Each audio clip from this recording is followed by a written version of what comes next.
The Ukraine call summary really did ruin the president's world, right? So over the weekend, all of his yes men got together trying to help defend Donald Trump, and they failed miserably. So let's start with the first example. Jim Jordan went on Jake Tapper's show to push this talking point that the whistleblower has a bias, even though, by the way, no one even knows who the whistleblower is yet. Take a look.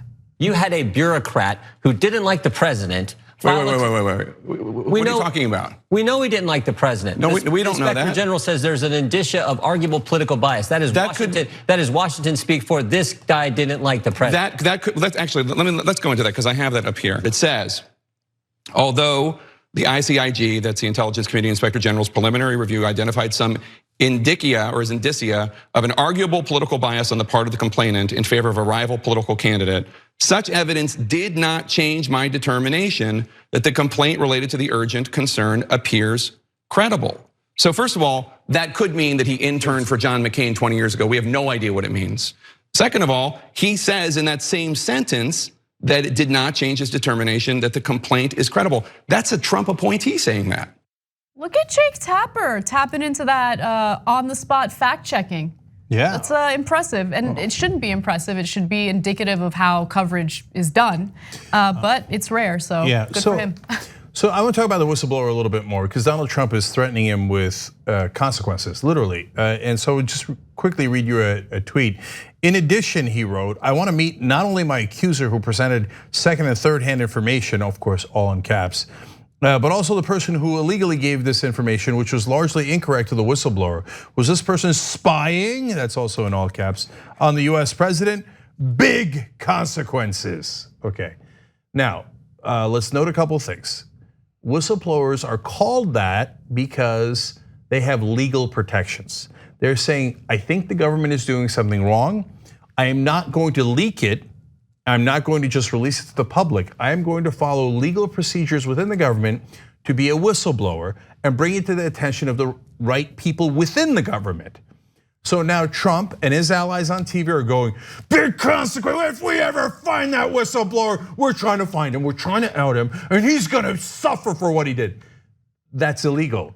The whole point of the whistleblower provision is that the person noting the government wrongdoing is not punished, that you cannot then fire them or God, let alone whatever these guys want to do, whatever big consequences means from Donald Trump.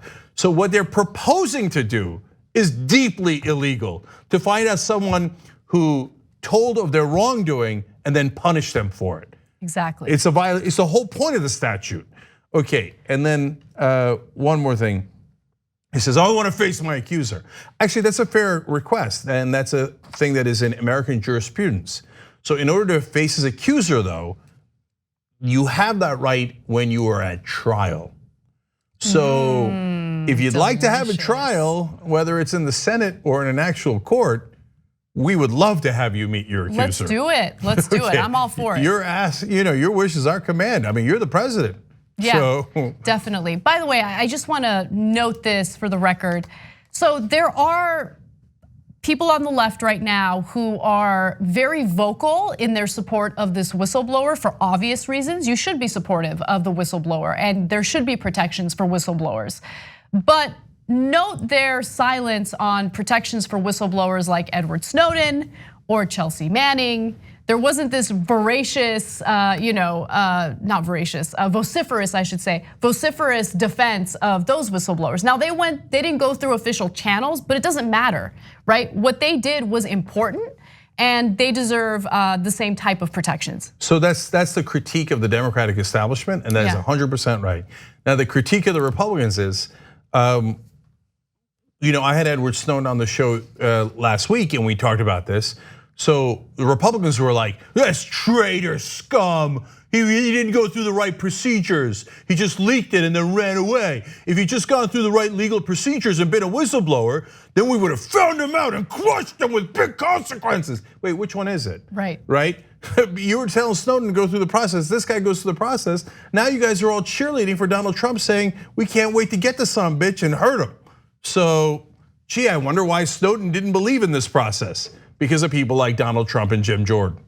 Now, Jim Jordan's interview on Jake Tapper's show continues, and he decides to throw more spaghetti up on the wall to see what sticks. And in this case, he argues that there was nothing wrong with the call in the first place. Tapper calls him out on that. Take a look. You know why they put it in the classified server? Because this administration, there was a study, Jake, right here, done by the Senate in 2017. More leaks in the first 5 months, state security leaks in the first 5 months of the Trump administration than any other administration. They should be putting everything in there with folks around you who are leaking information. I recognize you guys don't want the facts coming out. No, you got to protect from the leaks. If I'm the Trump administration, I'd be putting every communication in this. The leaks are of accurate information. Yeah, so there's a couple of different things there. One is he's trying to divert the topic, and Jake Tapper went on to call him out and saying, you're literally doing exactly what the leaked Republican talking points told you to do on TV, right? To go on there and divert the issue. Don't talk about the substance, talk about the fact that there was leaks. Second of all, now this is my point, doesn't that show general incompetence by Donald Trump? So I didn't do the leaks, I didn't encourage the leaks. It was Donald Trump's administration that's leaking. So it's Jim Jordan's going out there going, my president's a total incompetent. So now we have to deal with his law breaking because he was too incompetent to cover it up. That's not a great defense. Exactly. So then he goes on to yet another false claim. And in this claim, he mentions that this is so stupid. And I've heard other Republicans make this claim, that the whistleblower complaint and the summary of the call between Donald Trump and Zelensky don't match up. Take a look.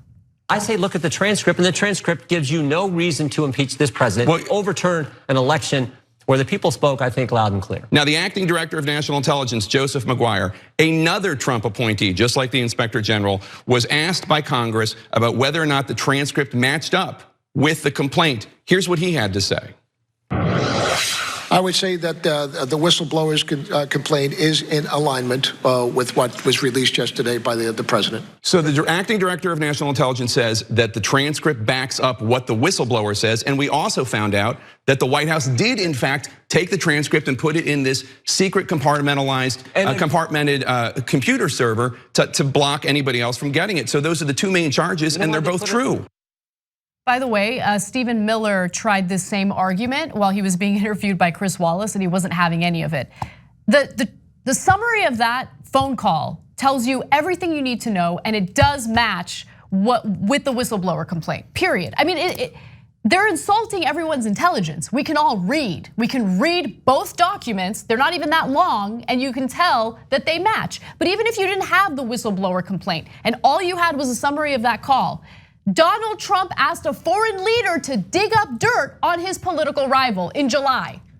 Okay, that is a crime. If there's some sort of dispute as to what happened on the call, there's a really easy way to solve this. Isn't there, Representative Jordan? Why don't we get the actual transcript of the call from the secret server? In fact, while we're at it, why don't we take out all of the calls that were hidden in the secret server with all the foreign leaders? That way we'll have the verbatim transcript, and it'll solve all these issues. Because you say you're worried that the description of the call is not accurate. Well, there's a perfect way to solve that. Donald Trump today could say, hey, get me those calls. Because Donald Trump has said over and over again, those calls were perfect. If they're perfect, the transcript's in the secret server. Right. Let's have the actual transcript. In fact, I want to read you one of Donald Trump's tweets here that I made fun of over the weekend because apparently we've all forgotten that the president is insane. So all caps with an exclamation point and quote marks. So he's quoting himself yelling into Twitter, okay?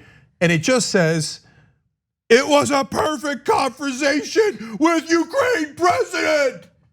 That's the tweet. It was a perfect conversation with Ukraine president, all caps, quotes, exclamation point. Okay, all right, first of all, if you ever met someone like that in your real life, you'd run for the hills. You'd be like, and you might call 911 like, oh, that guy's got somebody locked up, right? So who walks into, I had a perfect conversation, right, with anybody, right? So, but relevant to this is, if you keep saying it's a perfect conversation, wonderful, give us a transcript. We'll see if it's perfect or not. I'm not the one saying that it's perfect. I'm not the one saying that it's misaligned from the whistleblower complaint. You are. Give us a transcript, and give us all of the transcripts of your secret calls that got stowed away in the server for being potentially illegal. We didn't do that, you did that. You can release them, do it today. Thanks for watching The Young Turks, really appreciate it. Another way to show support is through YouTube memberships. You'll get to interact with us more. There's live chat emojis, badges. You've got emojis of me, Anna, John, JR, so those are super fun. But you also get playback of our exclusive member-only shows and specials right after they air.